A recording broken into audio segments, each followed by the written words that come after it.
श्योपुर में मानपुर में क्या हालात है? बॉर्डर में बहुत खराब है। बहरावदा, बगडुआ, सरोदा। और आप घूम के आए? मैं बिल्कुल 3 दिन वही रहा हूँ। इसलिए मैं 3-4 चीज़ें कह रहा था मीडिया के लिए हो रहा था। एक तो मैंने ये कहा कि बच्चों के बारे में मुझे चिंता है कि काउंसलिंग की आवश्यकता होगी। सिर्फ पढ़ाई की दृष्टि से नहीं, उनके अंदर जो भय पैदा हो वो पैदा हो। अगर काउंसलिंग नहीं होगा तो ज़िंदगी भर वो भय लेके रात को सो नहीं पाए। इसलिए जैसे सुनामी के बाद बच्चों के लिए काउंसलिंग की ज़रूरत पड़ा दक्षिण भारत में, वैसे यहाँ भी काउंसलिंग की आवश्यकता है। दूसरी बात मैंने कहा कि ये जो कॉमन प्रॉपर्टी जो है इस पर बुरी तरह कब्जा हो गया, इसलिए जल संसाधन को रुकने के सारे जो जगह है उस पर कब्जा हो गया। तालाब, नदी, नाला सब तो लोगों के कब्जे हैं। तो पानी कहाँ बहेगा? तो पानी के लिए रास्ता कहाँ है? इसलिए बाढ़ आता ही रहेगा, एक बार में ये कदम होने वाला नहीं। जब तक कॉमन प्रॉपर्टी को आप लिबरेट नहीं करेंगे, उसको फ्री नहीं करेंगे, बाढ़ को रोक नहीं पाएंगे। ये पूरे देश की समस्या है, यहाँ की भी समस्या है, उसको करना है। और तीसरी बात मैंने कहा कि अभी जैसे ही खेती की समय होगा तो लोगों के पास सीड नहीं है। जितना सीड रखा हुआ था सब सड़ गया है, खाद्यान्न सब सड़ गया है, तो सीड की व्यवस्था कम नहीं है। हजारों बीघा ज़मीन की बात कर रहा हूँ मैं, उसमें सीड की आवश्यकता होगी।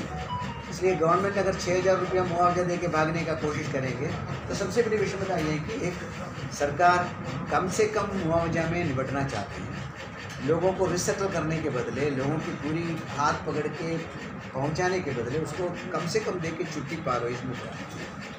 दूसरा, जब लोग कहते हैं कि हमको ये जो नीचे के हिस्से से ऊपर के हिस्से में बसने दो, ऐसा जब कहते हैं तो कहते हैं फॉरेस्ट डिपार्टमेंट का ज़मीन है। ये तो गवर्नमेंट का काम है कि फॉरेस्ट डिपार्टमेंट के रेवेन्यू डिपार्टमेंट के बीच में एक्सचेंज करना, ज़मीन ढूंढना, लोगों को सही ढंग से बसाना। अगर इस देश के लोगों को बसाने की आपकी तैयारी नहीं तो सरकार फिर किस काम है? ठीक है, इसी के लिए तो सरकार है, बिल्कुल सही। लोगों को बसाने के लिए, लोगों को देखभाल करने के लिए। उसके लिए समय नहीं है, बाकी सब करने के लिए आपके पास समय है। तो ये ड्रामा में कुछ ज़्यादा दम नहीं है। तो एक तो ये मामला है, तो इसको देखें। यहाँ मल्लाह जो मामला है मुरैना का, जो उनसे अच्छी बात हुई। उनको तुरंत जो भोजन की आवश्यकता उसके लिए हम आटा वगैरह ले गए थे, लेकिन उनकी आवश्यकता एक तो रिसेटलमेंट है, उनको ऊपर लाना ही होगा। तो कलेक्टर से मिलेंगे तो उस पर बात करेंगे। दूसरा, वो भूमिहीन अधिकारी तो रेत पर और उस पर आधारित जी रहे, तो उनकी जीवन पद्धति सही होना हो तो उनको ज़मीन मिलना चाहिए खेती के लिए। बहड़ समतलीकरण करके देना हो तो वैसे भी दे सकते। लेकिन हमने कहा ये सब तब तक नहीं होगा जब तक उनकी आवाज़ नहीं होगा, बुलंद नहीं होगा। इसलिए आज जो काम हुआ वो है कि मल्लाह एकता संघर्ष समिति का निर्माण हुआ। अभी हर गांव से 5-5 लोग आएंगे, उनका प्रशिक्षण होगा 9 तारीख को जोरा आश्रम में। फिर हम आगे का रणनीति तय करेंगे, अगले 2 साल इस सारे प्रक्रिया को कैसे आगे ले जाएं। आज जितने भी पार्टी के नेतृत्व के लोग आए तो उन्होंने भी कहा कि हम इस काम में पूरा आपको साथ दें। तो ये एक बड़ा काम अभी विजिट का एंड में ये हुआ। एक बात जो दूसरा मैं कह रहा था कि समर्पण का 50 वर्ष पूरा होने जा रहा है। तो 1972 में समर्पण हुआ, 2022 में 50 वर्ष। तो हम चाहते हैं कि जिस उद्देश्य को लेकर समर्पण का काम किया कि समाज में शांति हो। 3 लाख हेक्टेयर 15 लाख बीघा जमीन भिंड मुरैना श्योपुर की, आप उनको 12 अक्टूबर के बाद पानी चाहिए, पानी उस नहर में आ नहीं सकता। और आप सुनिए, वो जो राजस्थान जिस पर मध्य प्रदेश सरकार का 3,000 करोड़ बकाया है, वो राजस्थान पानी छोड़ देगा 3900 क्यूसेक पूरा। तो जितने तुम खेत में पूर्णी जिसने ट्यूबवेल से कर ली होगी वो खेत भर जाएगा, पूरा बर्बाद हो जाएगा। और राजस्थान मानेगा नहीं किसी भी कंडीशन में, क्योंकि उसकी स्ट्रेटेजी रहती है। वो क्या करता है कि 3900 क्यूसेक एक बार उसने एक दिन 24 घंटे पानी छोड़ा, आपके यहाँ बाढ़ आ जाएगी, आपके यहाँ बाढ़ आ गई और उसके बाद में वो पानी बंद कर देगा। फिर आपके पानी को उपयोग करेगा, वो इंडस्ट्री में उपयोग करेगा, पेयजल में उपयोग करेगा, क्योंकि पानी तो आपका है ना, पानी उसके पास कहाँ है। तो अब इसके लिए कुछ कर सकते हो तो करवा। ये मल्ला आदिवासियों की बात छोड़ दो, आदिवासी को तो सुबह कच्ची पीना है, वो मुझसे कह रहा था गुड़ की बनी रखी है तो आपको तो ना ऐसा नहीं। कल हासनपुर में आदिवासी इतने अच्छा नेतृत्व आ गया, आप नहीं देखा? अरे आ तो गया है, लेकिन अरे उससे इतने बाहर अच्छे नहीं अच्छे निकलना बच्चे चाहते हैं। पूरे रास्ते में मैंने देखा है। वो सब ठीक है, तगड़ा। वो तो तुमका विधायक ही बन गया, वो इतना अच्छा काम कर रहा है। वो कर रहा है, लेकिन अभी पटल पे तो नहीं आ पा रहा ना। गुना में मैंने ये आश्चर्य हुआ बच्चों को देख, शिवपुर में इतनी जिम्मेवारी के साथ गाँव गाँव में ये राहत का काम सब आदिवासी बच्चे ही करते हैं। बहुत अच्छे। अब आप कुछ करो, वेरी इंटरेस्टिंग है ना, बनानी पड़ेगी। करना थोड़ा वाटर बॉडी के साथ शिवपुर में आप देखेंगे कि शिवपुर जल्दी आओ यार, बगैर तुम्हारे अधूरा काम है सब। नाला है, सब गर्म कर, उसके ऊपर मकान है। तो एक बड़ी समस्या है कि कॉमन जो सार्वजनिक संपत्ति है उस पर जिस प्रकार लोग कब्जा करने का, खास करके थोड़ा मकान को आगे बढ़ा दिया, थोड़ा अपने खेत फार्मिंग का, और ये कॉमन प्रॉपर्टी जो है इस पर कब्जा करने की जो आदत है इसको छोड़ें ताकि वाटर बॉडी सुरक्षित रहे। इस देश में बाढ़ अगर समाप्त होना है, सुखाड़ समाप्त होना है, एक ही रास्ता है कि कॉमन प्रॉपर्टी को, कम्युनिटी प्रॉपर्टी को सुरक्षित रखें। तीसरी बात जिस पर अभी तुरंत चिंता करना है, वो सब किसानों का खेत खराब हो गया, पानी भर गया। ये फसल तो गया ही गया, वो तो यहाँ भी वैसे ये फसल तो गया ही गया, लेकिन अगले फसल बोना हो तो उनके पास सीड नहीं है, क्योंकि सीड भी सब सड़ गया। घर में जितना भी अनाज रखा हुआ था, बीज रखा हुआ था, सब सड़ गया है। इसलिए किसानों के पास सीड नहीं है। सामाजिक संस्था हो या सरकार हो, बहुत ज़रूरी है कि जल्दी से जल्दी सीड की व्यवस्था करें ताकि लोग अगले फसल तो कम से कम बो सकें जिसमें खड़ा कर सकें। एक एरिया जहां सरकार और सामाजिक संगठनों को मिलकर काम करना है वो है रिसेटलमेंट। जैसे आज हमने करका में देखा कि सारे लोग कहते हैं कि हमको ऊंचे जगहों पर ले जाए, हमको नदी के किनारे इस प्रकार आपने डाल दिया है आज़ादी के 75 साल से, हमको ऊपर ज़मीन दे दीजिए, हम तो आराम से बसेंगे। ये डिमांड सही है जब हमको मालूम है कि जंगल में हर साल आइए से घिरा हुआ है।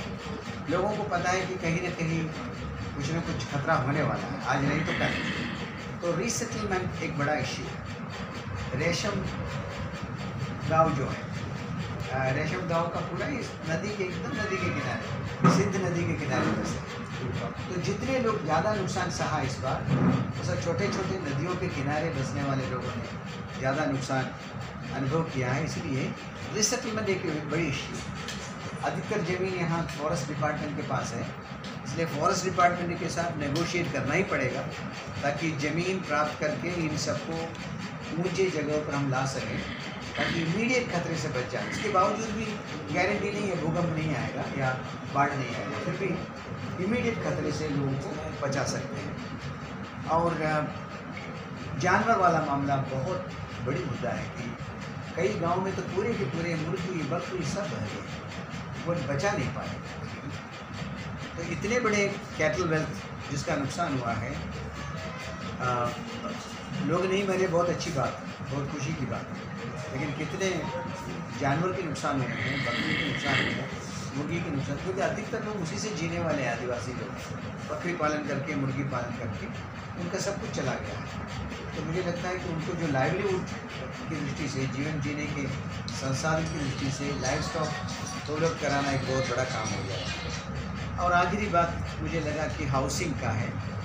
जिनका घर गिर गया उसका तो हाउसिंग चाहिए चाहिए, लेकिन अभी ये जो कैटेगराइजेशन हो रहा है सरकार के माध्यम से, जिसका गिर गया वो एक कैटेगरी में, जिसका दरार पड़ गया उसका दूसरे कैटेगरी में, तो दरार पड़ गया वो भी तो कल गिरने वाला है, तो दूसरे कैटेगरी में डालने की क्या ज़रूरत है। तो ये या तो कंप्लीट रिसेटलमेंट हो, नहीं तो सबको मुआवजा दे के अपने मकान बनाने में सरकार मदद करे। क्या है, भारत के गांव कोई ब्लूप्रिंट के अनुसार तो बना नहीं है, ऐसा बना है वैसा बना है, उधर बना है उधर बना है, कोई ब्लूप्रिंट तो बनाया नहीं है। इसलिए दोबारा अगर गांव को खड़ा कर रहा तो थोड़ा सा जाने के लिए सड़क ठीक हो, नाली ठीक हो, उस प्रकार रिसेटल करें तो गांव देखने में भी सुंदर होगा, रिसेटलमेंट भी ठीक हो जाएगा। यहाँ के बारे में खास करके करका के बारे में ये मैं कहना चाहता हूँ कि 75 साल की आज़ादी के बाद मल्लाहों की जो स्थिति अच्छी नहीं है, ये थोड़ा सा चिंता का विषय है। आदिवासियों को तो चिंता का विषय है ही, क्योंकि उनके सब जमीन तक दमन लोगों ने कब्जा कर लिया है।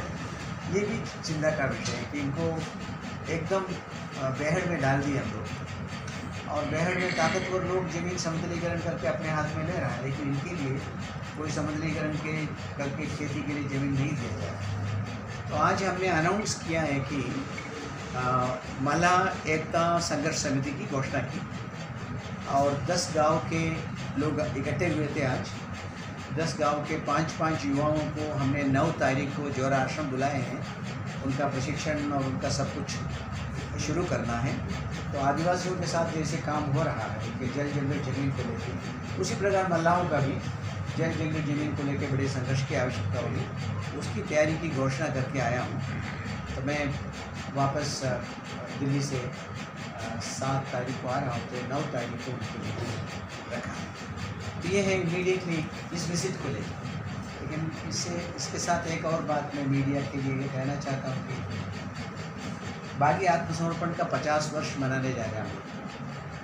तो 1972 में समर्पण हुआ, तो 2022 में हम लोग 50 वर्ष में प्रवेश कर रहे हैं। तो इस बीच में बहुत हुआ। हम लोगों ने कहा कि बंदूक की हिंसा तो समाप्त हो गई, लेकिन और प्रकार की हिंसा भी समाप्त होनी चाहिए। शोषण, अन्याय, दमन, अत्याचार सब समाप्त होना चाहिए। जितना चाहता है उतना हुआ नहीं। बंदूक की हिंसा समाप्त हुई, लेकिन व्यवस्था का जो हिंसा है वो समाप्त नहीं कर पाए।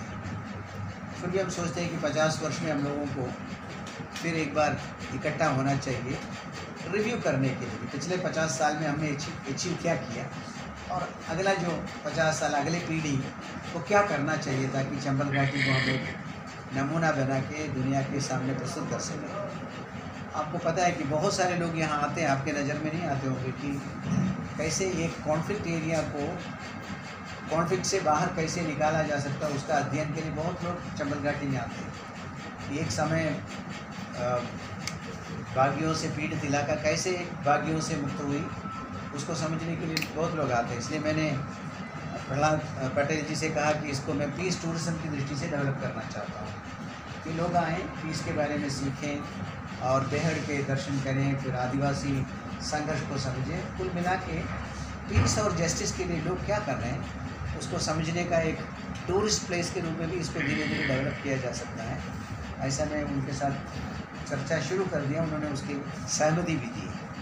तो बागी समर्पण को लेके जो प्रक्रिया है उसको भी हम लोग अभी परसों उसकी प्रिपरेटरी मीटिंग है वहाँ ग्वालियर में, लेकिन हम चाहेंगे कि समर्पणकारियों में जो लोग जीवित हैं उनको सबको एक बार इकट्ठा कर सकें, और जो लोग विक्टिम्स रहा है उस समय उनके परिवार से भी लोगों को आमंत्रित कर सकें, और पूरे चंबल घाटी को लेके एक दर्शन डेवलप करने का है उसको भी उसी समय करने के बाद